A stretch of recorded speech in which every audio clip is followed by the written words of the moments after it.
আসসালামু আলাইকুম। আশা করি সবাই ভালো আছেন। আজকে কথা বলতে চাচ্ছি শিশুর খেলনা নির্বাচন নিয়ে। শিশু খেলার মাধ্যমে তার জীবনের সবচেয়ে বড় শিক্ষাটা পেয়ে থাকে। কারণ শিশু বয়সে তার শিক্ষার একমাত্র উপকরণই হচ্ছে খেলনা। তাই খেলনা নির্বাচন করতে হবে খুব সতর্কতার সাথে।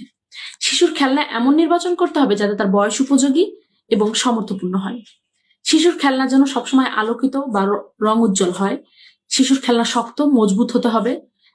এক প্রকার ম্যাটেরিয়াল দিয়ে শিশুর খেলনা কখনোই নির্বাচন করবেন না। প্লাস্টিক হতে হবে, কাঠের হতে হবে, মোমের হতে হবে, কাপড়ের হতে হবে। বিভিন্ন ধরনের ম্যাটেরিয়ালের তৈরি খেলনা দিয়ে শিশু খেললে শিশুর স্পর্শ ইন্দ্রিয় ক্ষমতা বৃদ্ধি পায়। এ কারণে শিশুর খেলনায় সবসময় স্পর্শকাতরতা জিনিসটি চিন্তা করতে হবে। শিশুর খেলনার দিয়ে যেন শিশুর মন এবং কাল্পনিক চিন্তা বৃদ্ধি পায়।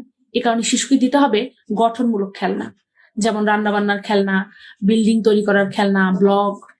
এছাড়া শিশুকে কখনোই চাবিযুক্ত খেলনা দেওয়া উচিত নয়, কারণ চাবিযুক্ত খেলনা সক্রিয় খেলনা নয়, নিষ্ক্রিয় খেলনা। কারণ এটি হচ্ছে চাবি দিয়ে ছেড়ে দিলেই চলবে, এখানে শিশুর কোনো ভূমিকা নেই। ভূমিকা আছে দর্শক হিসেবে। এ কারণে শিশুর খেলনা নির্বাচনের জন্য অবশ্যই বাবা মাকে সতর্ক হতে হবে।